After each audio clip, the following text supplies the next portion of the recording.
अस्सलाम वालेकुम dear students, कैसे हैं आप सब।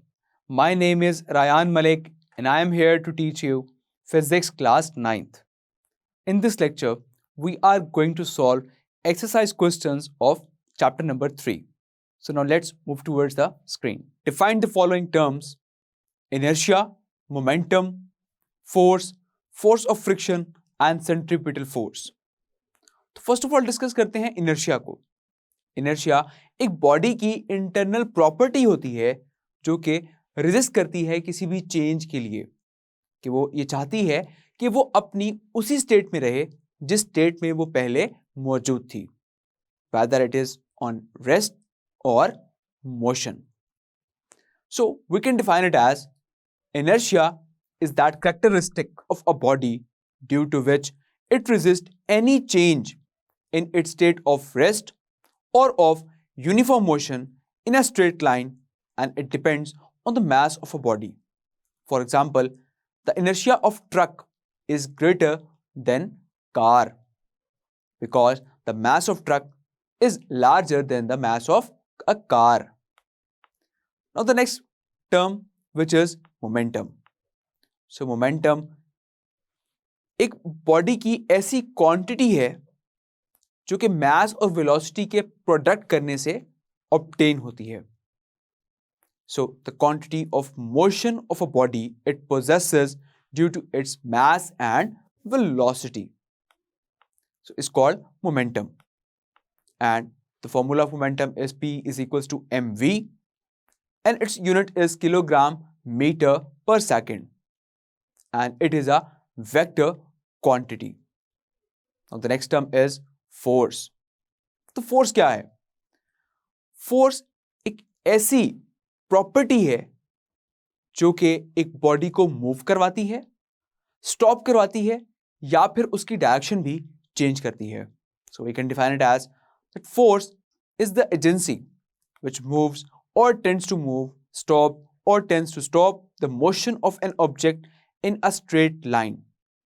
और फोर्स का फॉर्मूला होता है F is equals to ma और इसका यूनिट है Newton.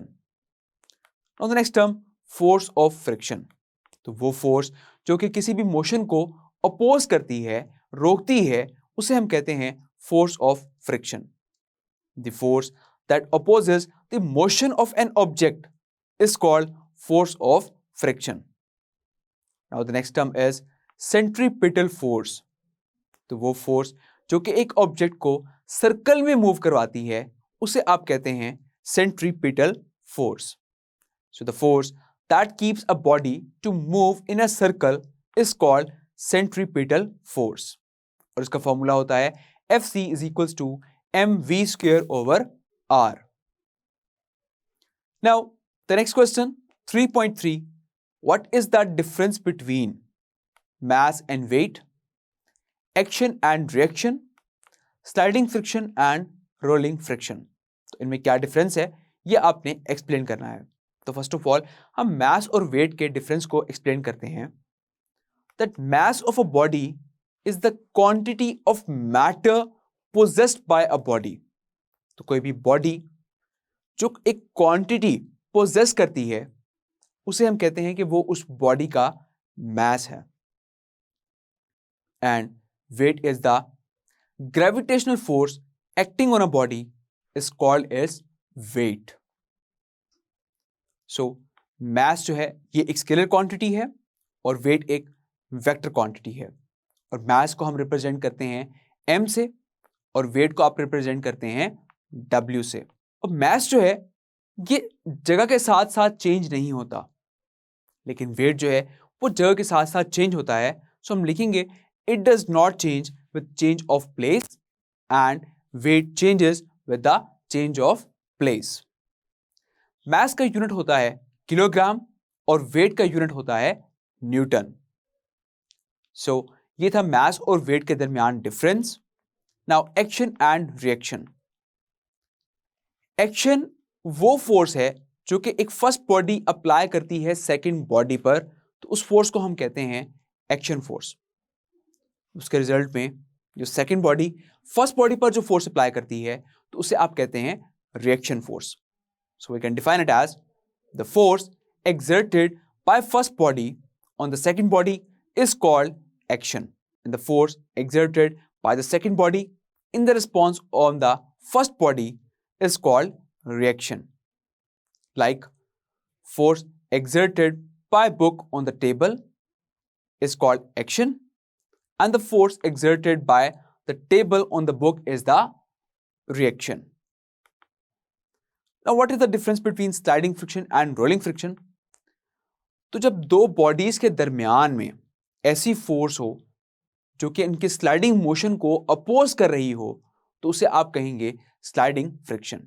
So the force between the sliding objects which opposes the relative motion between them is called sliding friction. Like friction between sliding blocks and surface. Like जब tyre role करता है road पर तो उस tyre और road के दरमियान जो फ्रिक्शन होगी उसे आप कहेंगे rolling friction. The force of friction between rolling body and the surface over which it rolls is called rolling friction. For example, the friction between tire and road. Now the next question number 3.4, which is what is law of inertia? तो law of inertia क्या है? Law of inertia is also known as Newton's first law of motion. तो Newton's first law of motion को हम first of all state करते हैं that every body continues its state of rest or of uniform motion in a straight line provided no net force acts on it. So, एक body जो है वो अपने motion को कंटिन्यू रखती है अनलेस और अनटिल अगर उस पर कोई नेट फोर्स एक्ट ना कर रही हो. नेट फोर्स का मतलब ये नहीं है कि उस पर कोई भी फोर्स एक्ट ना कर रही हो सकता है कि उस पर कोई ना कोई फोर्स एक्ट कर रही हो, लेकिन उन फोर्सेस का सम अगर जीरो आ जाए तो हम कहेंगे कि उस पर कोई भी नेट फोर्स एक्ट नहीं कर रही. Now the next question number 3.5, why is it dangerous to travel on the roof of a bus? एक बस के रूफ पर ट्रैवल करना डेंजरस क्यों है? बिकॉज आप जब बस के रूफ पर ट्रैवल कर रहे होते हैं तो अगर बस का ड्राइवर जो है वो ब्रेक्स अप्लाई कर दे तो आपकी बॉडी जो है वो फॉरवर्ड को फॉल कर जाएगी. बिकॉज हमारी बॉडी का इनर्शिया जो है वो ये चाहता है कि बॉडी जो है वो स्ट्रेट लाइन में मूव करती रहे, लेकिन जैसे ही ड्राइवर अगर ब्रेक अप्लाई करता है तो उसकी वजह से ये वहां पर खतरा हो सकता है कि आपकी बॉडी जो है वो फॉरवर्ड फॉल कर जाए.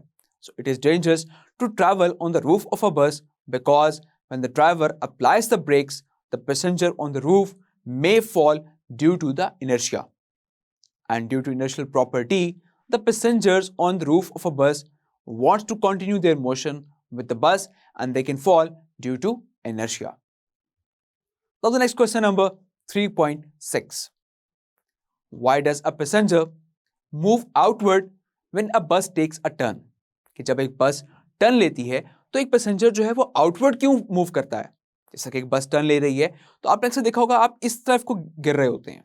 तो ऐसा क्यों होता है? बिकॉज हमारी बॉडी का जो इनर्शिया था वो ये चाह रहा था कि हमारी बॉडी स्ट्रेट लाइन में मूव करे, लेकिन जैसे ही बस ने टर्न लिया बॉडी चाह रही है कि वो उसी लाइन में मूव करे, तो बॉडी वहां पर आउटवर्ड फॉल करेगी क्योंकि बॉडी जो है वो अपने मोशन को कंटिन्यू रखना चाह रही है due to the inertia. So that's why जो बॉडी है आउटवर्ड मूव करती है. So when a bus takes a turn passengers fall in the outward direction. It is due to the inertia that they want to continue their motion in a straight line and thus fall outward. Now question number 3.7, how can you relate a force with a change of momentum of a body? तो force को आप एक change of momentum of body के साथ किस तरह से relate कर सकते हैं? तो हमने डिस्कस किया था थॉरोली अपने लेक्चर में, जिसमें हमने ये डेरिवेशन के साथ प्रूव किया था that F is equals to change in momentum over T and change in momentum which is PF minus PI. So F is equals to PF minus PI over T. Clear? तो ये हमने discuss किया था thoroughly अपने lecture में, जिसमें हमने derivation के साथ ये प्रूव किया था that force is equals to change in momentum over time and F is equals to PF minus PI over T. Now the next question 3.8, what will be the tension in a rope that is pulled from its ends by two opposite forces 100 Newton each. अगर एक string पर दो opposite forces act कर रही हैं और दोनों forces जो हैं वो 100 न्यूटन की हैं, तो तब उस स्ट्रिंग में या उस रोप में कितनी टेंशन होगी तो आपने ये बताना है. अब दोनों तरफ से 100 न्यूटन फोर्स एक्सर्ट हो रही है, तो दैट मीन्स कि दोनों तरफ से जो स्ट्रिंग है या जो रोप है वो 100 न्यूटन खींची जा रही है. तो हम कहेंगे उस वक्त जो स्ट्रिंग में टेंशन होगी वो भी 100 न्यूटन होगी. So a rope that is pulled from its end by two opposite forces 100 Newton each, then the tension in the string will be 100 Newton. Now the next question 3.9. Action and reaction are always equal and opposite. Then how does a body move? अगर एक body पर action और reaction equally act कर रहे हैं लेकिन वो opposite भी हैं, तो तब बॉडी जो है वो किस तरह से मूव करती है? बिकॉज हमें ये मालूम है कि अगर दो फोर्सेस जो हैं वो इक्वल इन मैग्नीट्यूड हों और ऑपोजिट इन डायरेक्शन हो, तो वहां पर टोटल जो नेट फोर्स है वो जीरो हो जाती है. तो फिर एक बॉडी किस तरह से मूव करती है? तो बेसिकली एक्शन और रिएक्शन जो फोर्सेस हैं ये एक बॉडी पर एक्ट नहीं हो रही होती, ये डिफरेंट बॉडीज एक्ट कर रही होती है. अगर हम बात करें कि एक first body action force apply कर रही है सेकेंड बॉडी पर, तो second body reaction force apply करेगी फर्स्ट बॉडी पर, जिसकी वजह से एक ऑब्जेक्ट जो है वो मूव कर जाता है. So action and reaction are always equal and opposite, but body moves because action and reaction are applied on two different bodies. The two forces can only cancel if they act on same object. What is meant by an inextensible string? Inextensible string से क्या मतलब है? सो वो string जिस पर आप external force apply करें और उसकी लेंथ चेंज ना हो, तो उन्हें आप कहते हैं इनएक्सटेंसिबल स्ट्रिंग. फॉर एग्जाम्पल, आप किसी स्ट्रिंग के साथ किसी वेट को हैंग करते हैं और वेट को हैंग करने से अगर उस स्ट्रिंग की लेंथ में चेंज नहीं आता, तो फिर हम ये कहेंगे कि वो इनएक्सटेंसिबल स्ट्रिंग है. Such string, the length of which does not change with external force.